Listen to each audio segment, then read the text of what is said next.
The telegram arrived on a Tuesday morning in late November, carried by a rider whose horse steamed in the cold air. Marcus Brennan stood on the porch of his ranch house and read the message twice, his jaw tightening with each word. She would arrive by week's end. The woman he had agreed to marry. The woman he had never met. The woman he was already regretting. Marcus folded the telegram and shoved it into his coat pocket. Around him, the Wyoming territory stretched vast and unforgiving, all brown grass and distant mountains under a sky the color of old iron. He had built this ranch with his own hands over 12 brutal years.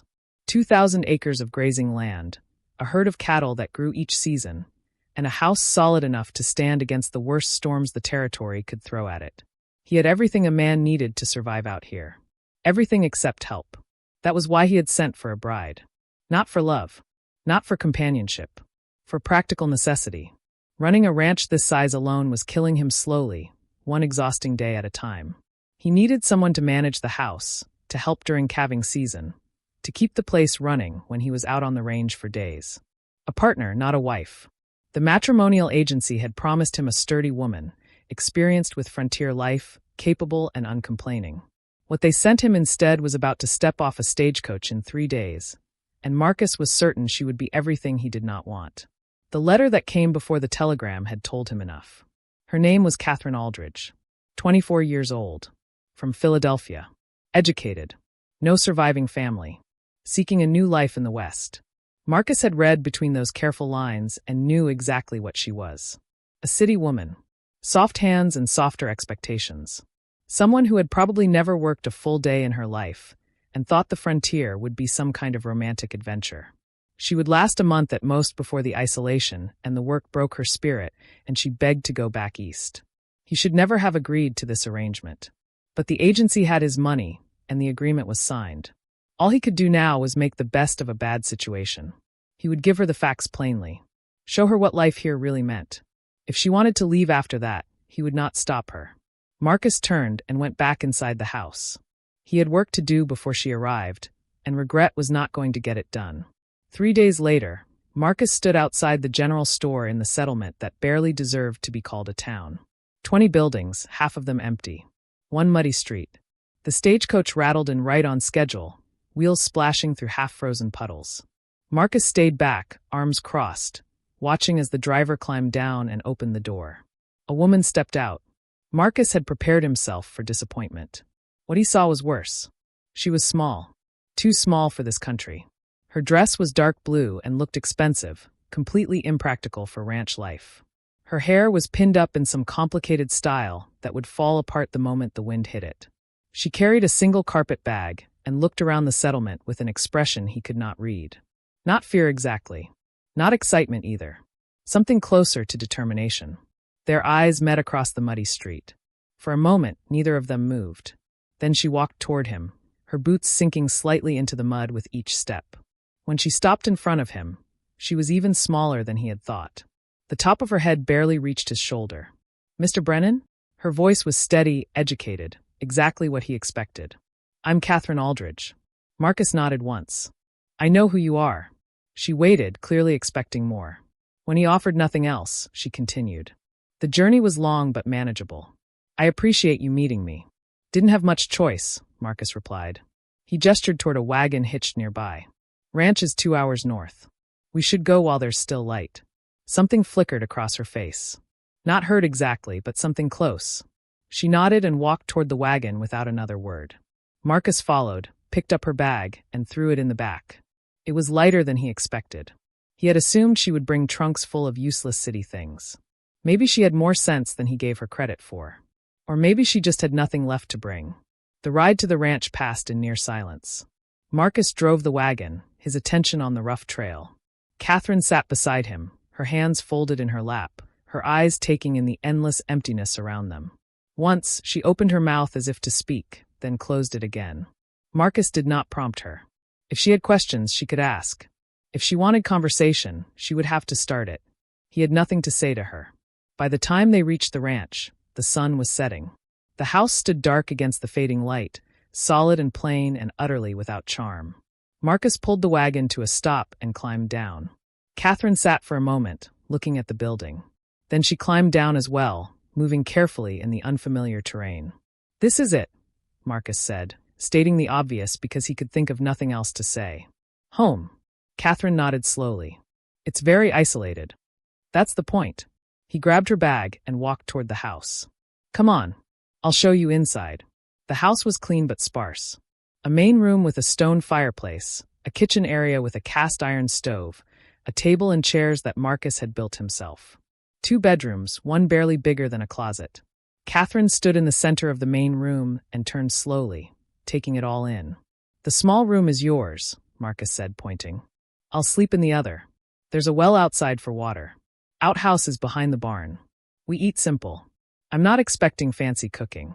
Catherine turned to look at him, and for the first time, he saw something sharp in her eyes. "What are you expecting, Mr. Brennan?" The question caught him off guard. "What? You've made it quite clear what you're not expecting," she said. "Conversation. Charm. Fancy cooking. So what are you expecting?" Marcus felt his jaw tighten. "Work. Same as everyone out here. I need help running this place, not someone to decorate it." "I see." Catherine set her bag down carefully. "And did the agency tell you anything about me? About what I've done? They said you were from Philadelphia. That was enough. Enough to assume I'm useless?" Her voice stayed level, but there was steel underneath. Marcus crossed his arms. "I've seen city women out here before. They don't last." "Then you haven't met me before," Catherine replied. She looked around the room again, then back at him. "I didn't come here for romance, Mr. Brennan.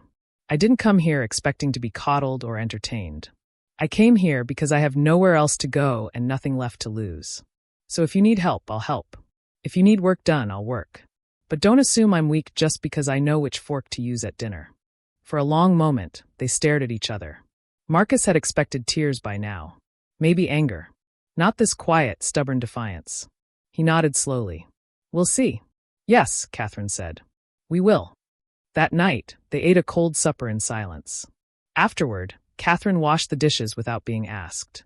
Marcus watched from the corner of his eye, looking for signs of struggle or complaint. He saw neither. She moved efficiently, wasting no water, leaving everything clean. When she finished, she excused herself and went to her room. Marcus sat by the fire for a long time after that, staring into the flames. He told himself his judgment had been correct. She was still a city woman, still too small for this life. The fact that she could wash dishes without complaining meant nothing. Winter was coming. The real test was still ahead. The days that followed fell into a wary rhythm. Marcus woke before dawn and worked until dark, moving cattle, mending fences, preparing for winter.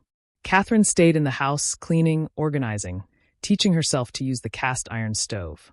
She burned the first 3 meals she tried to cook. Marcus ate them anyway without comment. By the 4th day, she had figured it out. The food was simple but edible.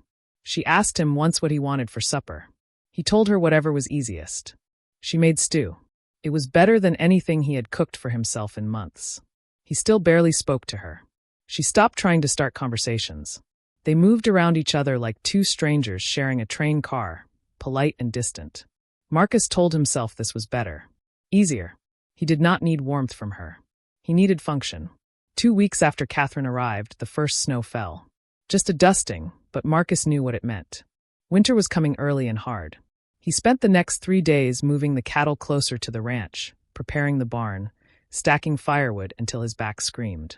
Catherine watched from the house windows, but did not interfere.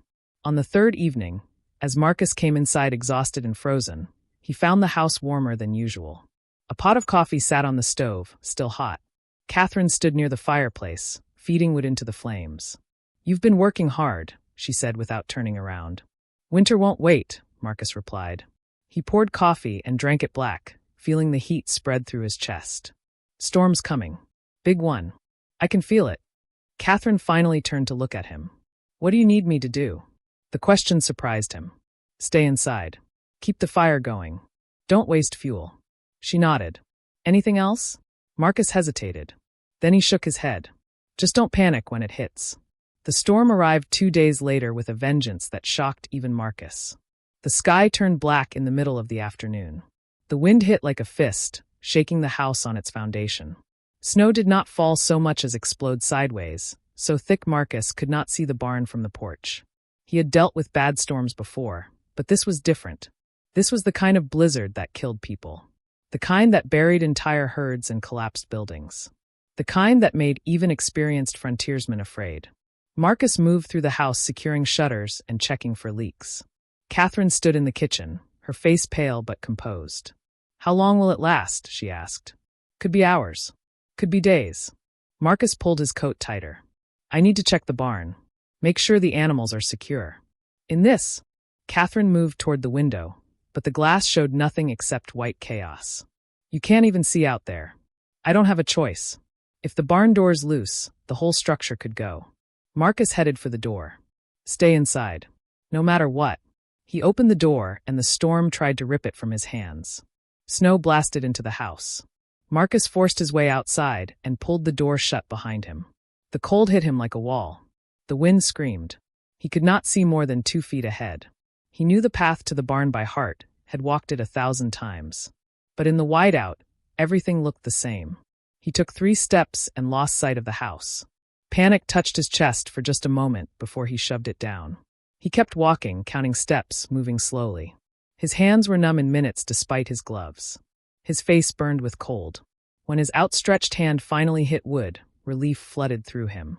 The barn. He felt his way along the wall to the door. It was secure, still latched. Inside, he heard the restless movement of the horses. They were frightened but safe. Marcus checked the structure quickly, making sure nothing was coming loose. Everything held. He turned to go back to the house and realized he had made a terrible mistake.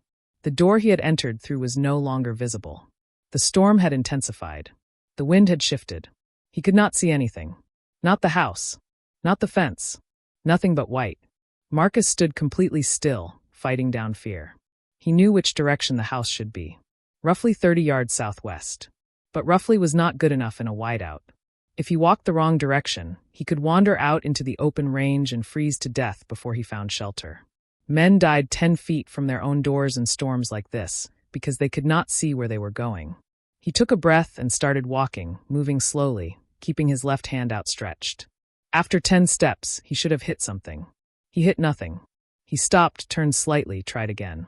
Still nothing. The cold was getting worse. His fingers were going numb. He needed to find the house now, or he was not going to make it. Then, through the screaming wind, he heard something. A sound that did not belong to the storm. A bell. Ringing. Distant but clear. Marcus turned toward it and started walking. The sound grew louder. Closer. He kept moving, following it like a lifeline. His foot hit something hard. Steps. The porch steps. Relief crashed through him so hard his knees nearly buckled. He climbed the steps and found the door. Opened it. Stumbled inside. Catherine stood just inside the entrance, holding a large brass bell with both hands, still ringing it. Her face was white with fear. The moment she saw him, she dropped the bell and grabbed his arm.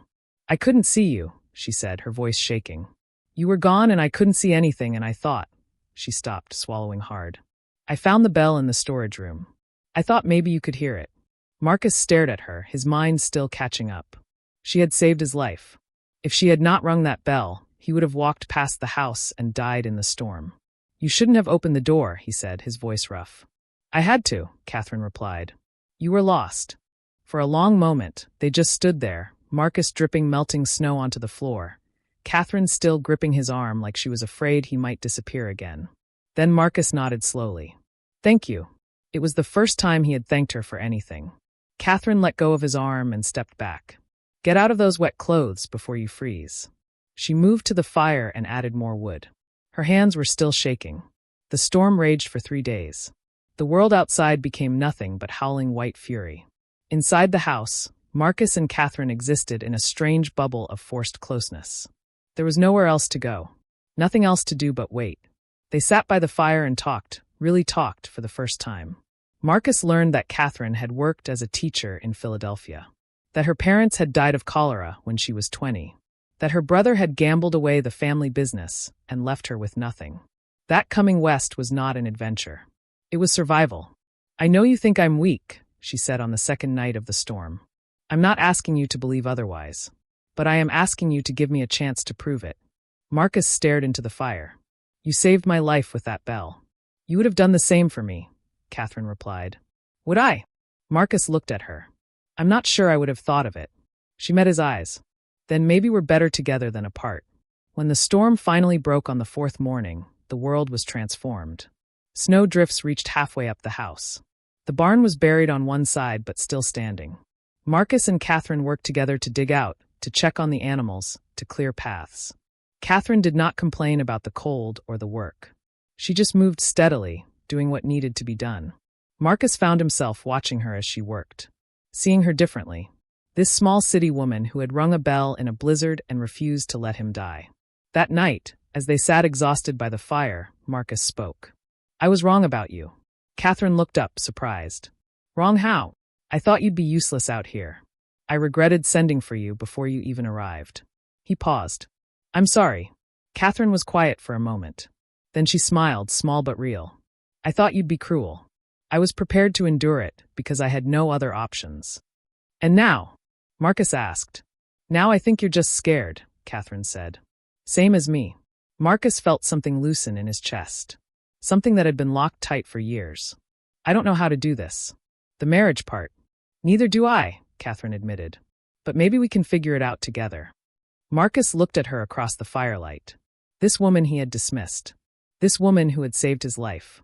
This woman who was stronger than he ever gave her credit for. "I'd like that," he said quietly. Spring came slowly that year, but when it did, the ranch felt different. Marcus and Catherine worked side by side, partners in truth rather than just on paper. The house was warmer. The work felt lighter. One evening, as the sun set gold and red across the range, Catherine stood beside Marcus on the porch and slipped her hand into his. He looked down at their joined hands, surprised by how right it felt. "I don't regret this anymore," he said. Catherine smiled. "Neither do I." Marcus Brennan had regretted his bride choice from the moment he agreed to it. He had been certain she would be everything wrong for this life. But the deadly blizzard of 1885 had changed everything. It had stripped away his assumptions and shown him the truth. Strength was not about size or background. It was about refusing to give up when everything screamed at you to quit. And the woman standing beside him had that strength in abundance. He had sent for a worker and received a partner. He had expected regret and found something he never knew he needed. Home.